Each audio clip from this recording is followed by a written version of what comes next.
आप देख रहे हैं न्यूज 4। आपके साथ मैं हूं अनुया यादव। टेलीकॉम कंपनियों में एनपीए के खतरे को लेकर आज टेलीकॉम कंपनियों और इंटर मिनिस्ट्रियल ग्रुप के बीच एक बैठक हुई। इस बैठक में वित्त मंत्रालय, वाणिज्य मंत्रालय और टेलीकॉम कंपनियों के अधिकारी शामिल हुए। आज की इस बैठक में रिलायंस जियो, टाटा टेली, एयरसेल और रिलायंस कम्युनिकेशंस ने अपना पक्ष रखा। रिलायंस जियो ने टेलीकॉम कंपनियों को बेल आउट पैकेज देने का विरोध किया। रिलायंस जियो ने कहा कि टेलीकॉम कंपनियां अपने हालात के लिए खुद जिम्मेदार हैं। रिलायंस जियो ने कहा कि टेलीकॉम कंपनियां नई टेक्नोलॉजी में निवेश नहीं कर रही हैं, जिसकी वजह से उनके ऊपर वित्तीय दबाव बढ़ रहा है। जियो ने यह भी कहा कि टेलीकॉम ऑपरेटर्स को फंड जुटाने के लिए या तो हिस्सेदारी बेचनी चाहिए या फिर कंपनी के अंदर से ही फंड जुटाकर नई टेक्नोलॉजी में निवेश किया जाना चाहिए। जियो के मुताबिक टेलीकॉम कंपनियों को 1,25,000 करोड़ रुपए निवेश करने और कर्ज चुकाने की जरूरत है। मेरे साथ मेरे सहयोगी असीम मनचंदा आजाद अपडेट के लिए जुड़ गए हैं। असीम, आज की इस बैठक में और किन आखिर अहम मुद्दों पर चर्चा हुई? देखिए, टेलीकॉम सेक्टर के बढ़ते कर्ज को लेकर के इंटर मिनिस्ट्रियल ग्रुप की आज 4 टेलीकॉम कंपनियों के साथ बैठक हुई। ये टेलीकॉम कंपनियों के साथ पहली बैठक थी। आज इसमें रिलायंस जियो और आरकॉम, एयरसेल और टाटा टेली ने अपना पक्ष जो है वो रखा। जहाँ तक मैं रिलायंस जियो की बात करूँ तो रिलायंस जियो टेलीकॉम कंपनियों को किसी भी तरह का पैकेज देने के सख्त खिलाफ है। रिलायंस जियो का ये कहना था कि टेलीकॉम कंपनी अपनी एसेट्स को बेचे और उसके बाद जो है अपना डेट जो है वो पे ऑफ करे और नेटवर्क के अंदर जो है उसमें इन्वेस्ट करे। रिलायंस जियो का साफ साफ ये कहना था कि जो भी हालत हुई है टेलीकॉम कंपनियों की, ये उनकी वजह से हुई है और उनको खुद ही इसके उन्होंने अपने नेटवर्क में इन्वेस्टमेंट जो है वो नहीं किया, जिसकी वजह से डाटा का मार्केट जो है ग्रोथ नहीं हुआ। उनको जो है अलर्ट जो उनको रिटर्न जो है वो मिलना जो है कम हो गए। तो रिलायंस जियो ने साफ साफ ये कहा कि जो जीएसटी है उसमें थोड़ी सी राहत जो है सरकार दे सकती है, यूएसओ फंड में जो है रिडक्शन कर सकती है और लाइसेंस फीस के अंदर थोड़ा रिडक्शन कर सकती है। लेकिन जहाँ तक स्पेक्ट्रम पेमेंट और स्पेक्ट्रम के जो एसयूसी चार्जेस है उसमें किसी भी तरह का रिडक्शन जो है वो नहीं होना चाहिए। उसके अलावा बाकी 3 कंपनियों की बात करूँ, एयरसेल, आरकॉम और टाटा टेली, जो कि काफ़ी लंबे समय से कर्ज के अंदर दबे हो। टेलीकॉम कंपनियों की हालत जो है काफ़ी ख़राब भी है। रिलायंस कम्युनिकेशन ने तो 7 महीने का पीरियड जो है वो भी मांगा। तो इन कंपनियों ने खासतौर पे मांग की थी, डिमांड की थी कि एक राहत पैकेज, बेल आउट पैकेज जो है इन कंपनियों को मिलना चाहिए, जिसमें कि स्पेक्ट्रम चार्जेस कम होने चाहिए, लाइसेंस फीस कम होना चाहिए, एडजस्टेड ग्रॉस रिवेन्यू जो है वो भी सरकार को जो है कम करना चाहिए। तो इन कंपनियों की ये मांग थी। हालांकि अभी ये पहली बैठक थी जो ये ग्रुप है इसके बाद कल जो है बीएसएनएल एमटीएनएल के साथ मुलाकात होगी। उसके बाद बैंकर्स जो है उनके साथ 14 तारीख को मुलाकात होगी और जो एयरटेल, वोडाफोन आइडिया है, सेलुलर है, इनके साथ 16 तारीख को मुलाकात होगी। उसके बाद इंटर मिनिस्ट्रियल ग्रुप जो है अपनी रिकमेंडेशन जो है सरकार को देगा। ठीक है, तो इंटर मिनिस्ट्रियल ग्रुप की बैठक की अभी शुरुआत है, आगे 3 बैठक और होनी है। इससे जुड़ा हर अपडेट हम आपको जी बिजनेस पर देंगे। सरकारी बैंकों के एनपीए को लेकर वित्त मंत्री अरुण जेटली ने आज बैंक प्रमुखों के साथ एक बैठक की, जिसमें तमाम मुद्दों पर चर्चा हुई। वित्त मंत्री ने कहा कि आरबीआई उन एनपीए की लिस्ट बनाने के अंतिम चरण में है जिनमें इंसॉल्वेंसी एंड बैंकरप्सी कोड की जरूरत है। वित्त मंत्री ने कहा कि सरकार बैंकों के मर्जर को लेकर भी तेजी से काम कर रही है। जेटली ने कहा कि क्रेडिट ग्रोथ में तेजी लाना और तेजी से एनपीए की समस्या को सुलझाना इस वक्त की सबसे बड़ी जरूरत है। इस बदलाव के बाद वित्त मंत्री के साथ बैंक प्रमुखों की ये पहली बैठक थी। The RBI is at a fairly advanced stage of preparing a list of those debtors where a resolution is required through the IBC process, and you will shortly be hearing about it. कर्ज माफी को लेकर चल रहे किसानों के आंदोलन के बीच वित्त मंत्री अरुण जेटली ने साफ किया कि जो राज्य किसानों का कर्ज माफ करना चाहते हैं उन्हें खुद फंड की व्यवस्था करनी होगी। वित्त मंत्री ने यह भी कहा कि केंद्र सरकार इसमें राज्यों की कोई मदद नहीं करेगी। महाराष्ट्र सरकार के किसानों की कर्ज माफी की घोषणा के एक दिन बाद वित्त मंत्री का यह बयान आया है। अनुमान के मुताबिक महाराष्ट्र सरकार अगर सभी 1,36,00,000 किसानों का कर्ज माफ करती है तो राज्य पर 1.14 लाख करोड़ रुपए का बोझ पड़ेगा। अगर फडणवीस सरकार सिर्फ सीमांत और छोटे किसानों का कर्ज माफ करती है तो राज्य पर 30,000 करोड़ का बोझ पड़ेगा।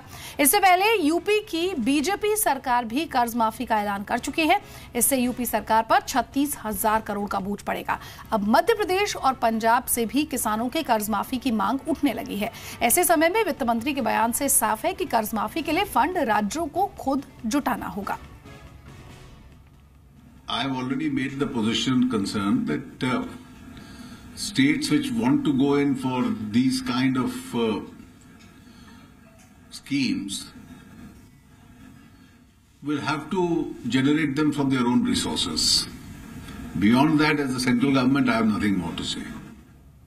ऊर्जा मंत्री पीयूष गोयल ने कहा कि स्ट्रेस्ड पावर सेक्टर प्रोजेक्ट्स के अधिग्रहण के लिए बैंक्स प्रोएक्टिव एक्शन ले रहे हैं। पीयूष गोयल के मुताबिक ऊर्जा मंत्रालय और नीति आयोग एनर्जी सेक्टर के लिए 25 साल का प्लान बना रहे हैं। पीयूष गोयल ने कहा कि जब तक बिजली चोरी नहीं रुकेगी तब तक 24 घंटे बिजली के लक्ष्य को हासिल करना मुश्किल होगा। पीयूष गोयल ने सभी कंज्यूमर्स से अपील की है कि वो बिजली चोरी की जानकारी मिलने पर चुप ना रहें। Come very close to resolution mechanism for at least those stressed power plants where the promoters are not found to be willful defaulters or where we do not find any significant irregularities because of which we cannot take them up for resolution. But the bankers are taking very active, proactive measures to take over such plants which have defaulted, and we are working with the bankers to find a win-win solution where all stakeholders in this sector will benefit. Ultimately 24 घंटे बिजली तभी दी जा सकती है जब सब अपना बिजली का बिल ईमानदारी से भरे और कटिया और इलीगल कनेक्शंस को बंद किया जाए। तो जो इलाके में ट्रांसमिशन डिस्ट्रीब्यूशन लॉसेस 15% से कम किए जाते हैं वहां पे सुनिश्चित करना बहुत सरल है 24 घंटे बिजली। तो मैं आप सबके माध्यम से ये आह्वान करूंगा देशवासियों को कि अगर आपके इलाके में कोई बिजली चोरी कर रहा है, बिल नहीं भर रहा है, तो आप इस पे आवाज उठाइए, क्योंकि जब सब लोग अपना बिजली का बिल ईमानदारी से भरेंगे तो ईमानदार लोगों को सस्ती बिजली 24 घंटे मिलना बहुत सरलता से सुनिश्चित किया जा सके। पावर सेक्रेटरी पीके पुजारी ने जी बिजनेस के साथ खास बातचीत में कहा कि एनर्जी एफिशिएंट प्रोडक्ट्स पर फोकस करने से बिजली की खपत में कमी आई है। इसके अलावा अब सरकार का फोकस इलेक्ट्रिक व्हीकल्स के लिए मार्केट बनाने पर है। पीके पुजारी से खास बातचीत की प्रकाश प्रियदर्शी ने। हमारे साथ पावर सेक्रेटरी पीके पुजारी हैं। सर 3 साल हुए हैं, खासकर हम पावर सेक्टर की बात करें, पावर डिमांड को बढ़ाना अभी भी एक चुनौती है। आपको लगता है कि कौन कौन से ऐसे सेगमेंट है जहां पे काम करने की ज़रूरत है और आने वाले वक्त में कितना पावर की जो डिमांड है उसमें बढ़ोतरी हो सकती है? ये 2-3 सेगमेंट ऐसे हैं जहां पर हमने फोकस दे रहे हैं। एक तो काफ़ी सारे हाउस होल्ड्स हैं जहां पर आज की तारीख में भी कनेक्टिविटी नहीं है, और गवर्नमेंट ये कोशिश कर रही है कि 2019 तक जितने सारे हाउस होल्ड्स हैं जहाँ पर इलेक्ट्रिक कनेक्शन नहीं है उसको इलेक्ट्रिसिटी कनेक्शन दिया जाए, नंबर 1। नंबर 2, जैसे एनर्जी इलेक्ट्रिक व्हीकल जो है उसकी जो मिशन है उसको भी पुश कर रहे हैं। इलेक्ट्रिक व्हीकल की सर हम बात करें तो काफ़ी कॉम्प्रिहेंसिव स्ट्रैटेजी बनाई जा रही है। जो चार्जिंग पॉइंट्स हैं उनके लिए सब्सिडी भी देने की बात की जा रही है, उसको लेकर क्या स्ट्रैटेजी? सबसे इम्पॉर्टेंट इशू जो है इलेक्ट्रिक व्हीकल की ये है कि आज की तारीख में you to create a market for the electric vehicles, because इसकी जो इनिशियल कॉस्ट है वो थोड़ा प्रोहिबिटिव है। स्टॉल प्रोजेक्ट्स के इशू पे अभी बैंकर्स के साथ मीटिंग हुई, पावर कंपनीज के साथ मीटिंग हुई, कौन कौन सी ऐसी स्ट्रैटेजी अपनाई गई ताकि इन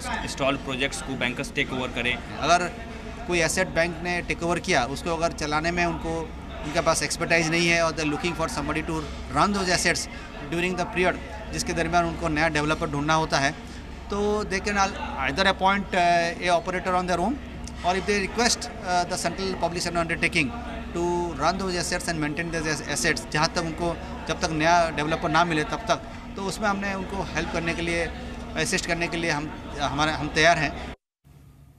और अब बात बाजार की, तो आज बाजार में बिकवाली देखने को मिली। इंट्राडे में निफ्टी ने 9,600 के स्तर को भी तोड़ दिया, लेकिन कारोबार खत्म होने पर निफ्टी 9600 के स्तर के ऊपर बंद होने में कामयाब रहा। दिग्गजों के मुकाबले मिड कैप और स्मॉल कैप शेयरों में ज्यादा बिकवाली रही। सेंसेक्स 166 और निफ्टी 52 अंक की गिरावट के साथ बंद हुए। Capital goods, banking, consumer durable और ऑटो शेयरों में सबसे ज्यादा गिरावट देखने को मिली। फार्मा, पावर, रियल्टी और आईटी शेयरों में खरीदारी रही। आईटी और फार्मा इंडेक्स को छोड़कर बीएसई के सभी सेक्टर इंडेक्स लाल निशान में बंद हुए। सारे क्वार्टर के बाद में आई थिंक ये इतने अच्छे नंबर्स आए हैं, एंड मेरे हिसाब से आई थिंक जो एक अर्निंग मिसिंग लिंक था वो एक रिवाइव हो रहा है, एंड ओवरऑल मुझे मार्केट काफ़ी अच्छा लगता है। एंड आई थिंक कोई करेक्शन होता है तो एक हेल्दी करेक्शन का पार्ट ही होना चाहिए, एंड आई थिंक उससे कुछ ओवरऑल लॉन्ग टर्म पिक्चर को इम्पैक्ट नहीं होना चाहिए। एक साल में इंडेक्स का लेवल हम करीब 10,400 देखते हैं, जो कि हमारा टारगेट है। मेरे साथ मेरे सहयोगी रजत ज्यादा अपडेट के लिए जुड़ गए। रजत, क्या कुछ और खबर है? बिल्कुल, हफ्ते का पहला कारोबारी सत्र था लेकिन बाजार पर दबाव था और 9600 के लेवल को होल्ड कर लिया क्लोजिंग बेसिस पे। इंट्राडे बेसिस पे हालांकि इसके नीचे जरूर गए थे लेकिन थोड़ी सी माइल्ड रिकवरी थी। सेंसेक्स में भी आधे फीसदी के आसपास के नेगेटिव रिटर्न्स ही पड़ते हुए नजर आए और जो सेक्टर सबसे ज्यादा टूट रहा था वो तो सरकारी बैंकिंग। खेमा बहुत स्ट्रांगली बिकवाली आज तमाम सरकारी बैंकों पे हुई है। मिसाल के तौर पे बीओबी इंडेक्स का टॉप लूजर साबित हुआ। इसके अलावा ऑटो पैक में Tata motor, DVR Tata motor पे दबाव था और आईटी में विप्रो वीक था। लेकिन जो तेजी बनी उसमें पुल बैक ट्रेड्स थे। टेक महिंद्रा, इन्फोसिस, ये दोनों ही स्टॉक्स दिन के उच्चतम स्तर के करीब बंद हुए। टाटा पावर और सन फार्मा जैसे स्टॉक्स में भी तेजी बनी। तेजी पिछले कुछ दिनों से लगातार फार्मा में कंटिन्यू है और आज भी सन फार्मा, कैडिला, ग्यूफिक बायो और बायोकॉन जैसे स्टॉक्स चले। साथ ही साथ हाउसिंग फाइनेंस कंपनी जैसे कि ग्रुप फाइनेंस, रेपको होम्स, पीएनबी हाउसिंग, यहां पर रिटर्न्स पॉजिटिव मिलते हुए नजर आए आज के सत्र में। जैसे मैंने कहा कि बैंकिंग स्टॉक्स आज जो सबसे ज्यादा स्ट्रांग बिकवाली हुई है वो इन्हीं स्टॉक्स में हुई है। OBC, union bank, bank of India और कैनरा बैंक जैसे स्ट्रक्चर्स 2.25% से 4% का नेगेटिव रिटर्न। और कुछ स्टॉक्स जहां पर छोटे मझौली कैटेगरी में एकदम से जो स्पाइक हुआ आज के सत्र में उसमें एरीज एग्रो शामिल था, वेल्सपन एंटरप्राइजेस, जायकॉम, स्वराज इंजन्स। तो बहुत स्कैटर्ड मार्केट थी लेकिन ये 9600 के लेवल को ब्रीच करना इंट्राडे बेसिस पे थोड़ा चिंता का कारण जरूर है। हो सकता है 9550 तक स्लाइड होते हुए नजर आए। बहुत बहुत शुक्रिया रजत इस तमाम अपडेट को हम तक पहुंचाने के लिए। तो बाजार हफ्ते के पहले कारोबारी दिन कैसा रहा बाजार, ये रजत ने भी आपको बताया।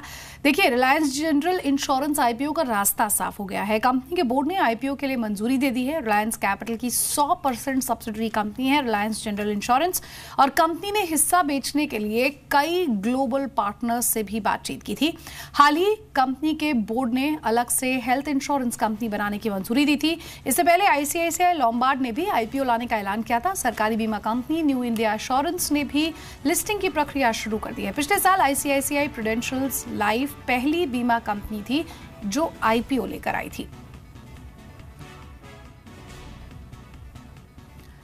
और बीएसई की सब्सिडरी सीडीएसएल का आईपीओ आ रहा है। कंपनी का इशू 19 जून को खुलकर 21 जून को बंद होगा। कंपनी ने इशू के लिए 145 से 149 रुपए का प्राइस बैंड तय किया है। निवेशकों को इशू के लिए कम से कम 100 शेयरों की बोली लगानी होगी। कंपनी की इशू से करीब 520 करोड़ रुपए जुटाने की योजना है। आईपीओ के बाद बीएसई की हिस्सेदारी मौजूदा 50% से घटकर 24% पर आ जाएगी। सीडीएसएल पहली डिपॉजिटरी कंपनी होगी जो एक्सचेंजेस पर लिस्ट होगी। सीडीएसएल में एसबीआई की 9.57% हिस्सेदारी है जो आईपीओ के बाद घटकर 5% रह जाएगी।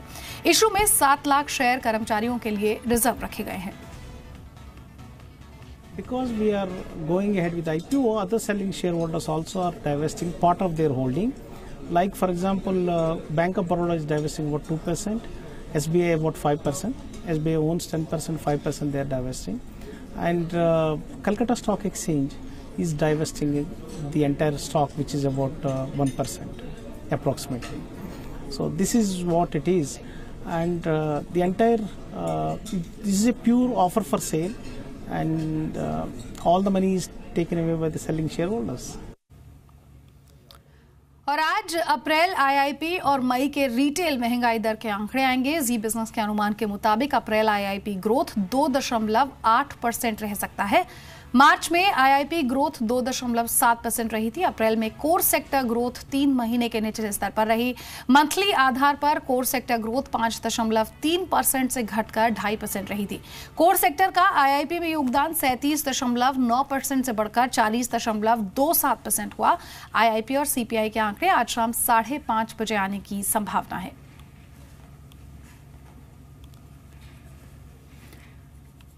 और ऑटो कंपोनेंट्स बनाने वाली मिंडा ग्रुप पर आयकर विभाग के छापे पड़े हैं। जी बिजनेस को मिली एक्सक्लूसिव जानकारी के मुताबिक पिछले 4 दिनों से आयकर विभाग मिंडा ग्रुप पर छापेमारी कर रहा है। सूत्रों के मुताबिक आयकर विभाग ने मिंडा ग्रुप के 15 ठिकानों पर छापेमारी की। सूत्रों का यह भी कहना है कि मिंडा ग्रुप पर टैक्स चोरी और फंड डायवर्जन का आरोप है और आयकर विभाग ने छापेमारी में कई हार्ड डिस्क, मोबाइल डेटा और बड़े अधिकारियों के ईमेल का बैकअप लिया है। हमने आयकर की छापेमारी पर मिंडा ग्रुप का पक्ष जानने के लिए एक ईमेल किया था, लेकिन मिंडा ग्रुप ने हमारे ईमेल का कोई जवाब नहीं दिया। मेरे साथ मेरे सहयोगी संतोष ज्यादा अपडेट के लिए जुड़ गए। संतोष, क्या कुछ और खबर आपके पास है? हाँ देखिए, आयकर विभाग की इन्वेस्टिगेशन की टीम ने ये छापा मारा है और पिछले 4 दिनों से मिंडा ग्रुप के ऊपर के 15 ठिकानों पर छापेमारी की जा रही है। जो जानकारी निकल कर आ रही है इन छापेमारी से, जो दस्तावेज और जो हार्ड डिस्क बरामद किए हैं आयकर विभाग ने, उसके मुताबिक कंपनी पर फंड डाइवर्जन का आरोप है, कंपनी पर टैक्स चोरी के आरोप अभी तक जो शुरुआती सबूत के आधार पर जानकारी निकल कर आ रही है। कुल मिलाकर अभी आयकर विभाग की जो फॉरेंसिक टीम भी इसमें एक शामिल है और वो टीम जो जितने भी बड़े अधिकारी हैं उनके मोबाइल के इमेजेस बना के और साथ में जो मेल ट्रेल हैं बड़े अधिकारियों के मेल ट्रेल को भी अपने साथ लेकर जा रही है ताकि आगे इन्वेस्टिगेशन में और मदद मिल सके। जो आरोप इन कंपनी पर टैक्स चोरी के लगे हैं उसको सही साबित किया जा सके और जो आरोप फंड डाइवर्जन के लगे हैं उनको ये पता किया जा सके कि आखिर कंपनी ने कौन कौन से ऑफशोर कंपनियों बैंक अकाउंट में फंड डाइवर्जन किया है। जी बहुत बहुत शुक्रिया संतोष इस तमाम अपडेट के लिए। लो कॉस्ट एयरलाइन इंडिगो एक बार फिर ग्राहकों के लिए सस्ते टिकट के ऑफर्स लेकर आई है। एयरलाइंस ने 3 दिवसीय मॉनसून स्पेशल सेल का ऐलान किया है और इसके तहत 12 से 14 जून के बीच 39 घरेलू रूटों के लिए सस्ते में टिकट बुक किए जा सकते हैं। ऑफर के तहत टिकट बुक करने पर 1 जुलाई से 30 सितंबर के बीच यात्रा करनी होगी।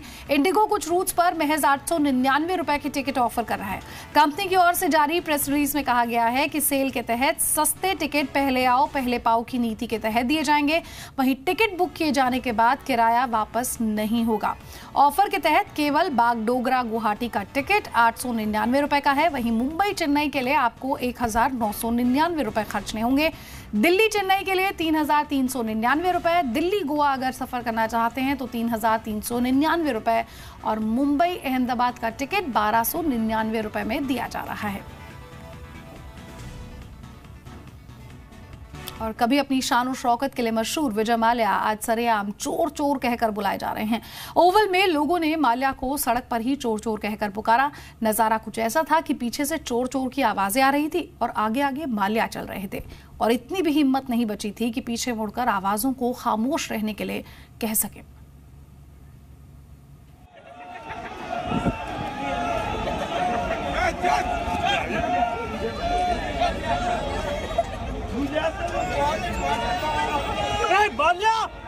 पहचान तो गए ही होंगे आप। ये चोर चोर की आवाज किसके लिए लोग लगा रहे हैं, किसके खिलाफ लोग इस कदर हूटिंग कर रहे हैं। अरे चोर गया चोर! ये तो अब तक आप भी समझ गए होंगे। जी सही पकड़े हैं, भारतीय बैंकों के हजारों करोड़ के कर्जदार ये विजय माल्या ही हैं, जो भारत में भगोड़े साबित हुए तो लंदन में पनाह लिए हैं। दरअसल माल्या पहुंचे थे ओवल स्टेडियम भारत और दक्षिण अफ्रीका का मैच देखने, लेकिन माल्या मैच देखते उसके पहले ही लोगों ने अय्याशी की मिसाल माल्या को खुली सड़क पर बेइज्जत कर दिया। आलम ये था कि माल्या स्टेडियम के चेकिंग पॉइंट पर खड़े थे और पीछे से आवाजें आ रही थी चोर चोर। बेइज्जती का घूंट पीते माल्या पीछे मुड़कर देखने की हिम्मत भी नहीं जुटा पा रहे थे।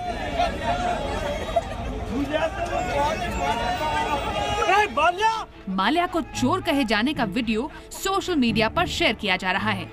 माल्या इससे पहले 4 जून को भारत पाकिस्तान मैच के दौरान एजबैस्टन गए थे और उनकी स्टेडियम में बैठकर मैच देखने की तस्वीरें मीडिया में सामने आई थी। माल्या ने इस बात के लिए भारतीय मीडिया पर नाराजगी जताते हुए कहा था कि जानबूझकर भारतीय मीडिया इस कवरेज को सनसनीखेज बनाकर पेश कर रही है। दरअसल 9000 करोड़ के कर्जदार भगोड़े माल्या के प्रत्यर्पण का मामला ब्रिटेन की कोर्ट में पेंडिंग है। भारत सरकार हर संभव कोशिश में जुटी है कि माल्या को देश लाकर पैसों की वसूली की जाए, उनके किए की सजा उन्हें मिले, लेकिन माल्या के ऊपर इन सब का कोई असर पड़ता नहीं दिखता। दरअसल शर्म है कि इन्हें आती नहीं, तो ये तो पब्लिक है। छोटी सी है दुनिया, पहचाने रास्ते हैं, जहाँ भी मिलोगे लगता है चोर चोर की आवाजें ही सुनोगे।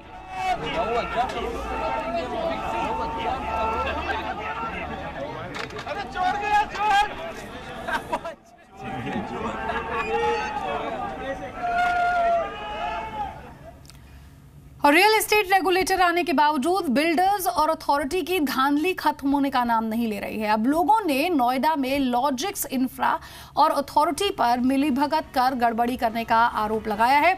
लॉजिक्स इंफ्रा के ब्लॉसम ग्रीन्स प्रोजेक्ट में फ्लैट खरीदारों का आरोप है कि अथॉरिटी ने बिना निरीक्षण के बिल्डर को कंप्लीशन और ऑक्यूपेंसी सर्टिफिकेट जारी कर दिया है। मेरे साथ मेरे सहयोगी गौरव खोसला ज्यादा अपडेट के जुड़ गए हैं। गौरव, बायर्स का यह आरोप है कि अपार्टमेंट में लिफ्ट, बिजली, पानी जैसी तमाम जरूरी सुविधाएं नहीं है और उसके बावजूद सर्टिफिकेट दे दिया गया है। जी बिल्कुल, देखिए जिस तरह से आज नोएडा अथॉरिटी ने लॉजिक्स ब्लॉसम ग्रीन प्रोजेक्ट की बाहर की मीटिंग बुलाई थी, उसमें बायर्स ने ये आरोप किया है कि जो बिल्डर को सीसी या ओसी जारी कर दिया गया, जबकि प्रोजेक्ट्स में अभी भी पानी नहीं है, बिजली नहीं है, लिफ्ट्स नहीं है। और हालांकि जो उनके एमडी की तरफ से जो नुमाइंदे भेजे गए, उन्होंने भी ये बात मानी है कि अभी तक पूरी सुविधाएं नहीं है। तो बायर्स ने ये आरोप लगाते हुए कि आखिर अथॉरिटी ने बिना इंस्पेक्शन किए इनको सीसी और ओसी कैसे जारी कर दिया। हालांकि अथॉरिटी का जब ये कहना था कि जी हाँ, हमसे गलती हुई है और इसका इंस्पेक्शन किया जाएगा, 15 जून को एक टीम भेजी जाएगी और टीम पूरा इंस्पेक्शन करेगी इस मुद्दे के ऊपर, और फिर अगर वहां पे बिल्डर की तरफ से कोई गड़बड़ी की जाती है तो जो सीसी और ओसी जारी किया गया है उसको रिवोक कर लिया जाएगा। जी बहुत बहुत शुक्रिया गौरव इस तमाम अपडेट को हम तक पहुंचाने के लिए। हालांकि अथॉरिटी ने साफ किया है कि 15 जून को वो अपनी एक टीम यहां पर भेजेगी, दोबारा से निरीक्षण किया जाएगा और अपनी गलती को भी यहां पर स्वीकार किया है। आगे बढ़ लेते हैं। आज यूपी के सीएम योगी आदित्यनाथ और केंद्रीय सड़क परिवहन मंत्री नितिन गडकरी की मुलाकात हुई। कई बड़ी घोषणाओं का ऐलान हुआ, देखिए। यूपी के सभी स्टेट हाईवे और नेशनल हाईवे में तब्दील होंगे। बुंदेलखंड को भी एक्सप्रेसवे से जोड़ा जाएगा। यूपी को सड़क निर्माण निधि से 10,000 करोड़ रुपए दिए जाएंगे। इसके अलावा जो योजनाएं रुकी हुई थी उन्हें फिर से शुरू किए जाने पर भी सहमति बनी है। वाराणसी से हल्दिया तक 1680 किलोमीटर इनलैंड वाटरवेज का काम हमने शुरू किया है। उसमें से गंगा में ड्रेजिंग का काम भी शुरू हो गया। 3 multi modal highway Varanasi, Haldia और साहिबगंज, उसका भी काम शुरू हो गया है। 40 रिवर पोर्ट बना रहे हैं, 9 जगह फेरी सर्विस है और 6 जगह रोरो सर्विस। यूपी के प्रमुख शहरों में रिंग रोड बनाने के लिए योजना बनाने पर सहमति बनी। बनारस से हल्दिया तक इनलैंड वाटर बेस बनाने का काम शुरू हुआ। 2019 के कुंभ के लिए बनारस से इलाहाबाद के बीच जलमार्ग को विकसित किया जाएगा। राष्ट्रपति चुनाव को लेकर विपक्ष की माथापच्ची के बाद अब सत्ताधारी बीजेपी ने भी चुनाव की औपचारिक तैयारी शुरू कर दी है। बीजेपी के राष्ट्रीय अध्यक्ष अमित शाह ने 3 सदस्यीय कमेटी का गठन किया। ये कमेटी एनडीए के राष्ट्रपति पद के उम्मीदवार का नाम तय करने में मदद करेगी। कमेटी में राजनाथ सिंह, अरुण जेटली और वेंकैया नायडू शामिल हैं। तीनों नेता एनडीए के घटक दलों से बातचीत कर आम सहमति बनाने की कोशिश करेंगे। सूत्रों के मुताबिक बीजेपी अब किसी भी वक्त राष्ट्रपति पद के लिए अपने उम्मीदवार के नाम की प्रक्रिया शुरू करने वाली है। हम आपको बता दें कि राष्ट्रपति पद के लिए 17 जुलाई को चुनाव होने हैं, जबकि नामांकन दाखिल करने की अंतिम तारीख 28 जून है और मतगणना 20 जुलाई को होगी।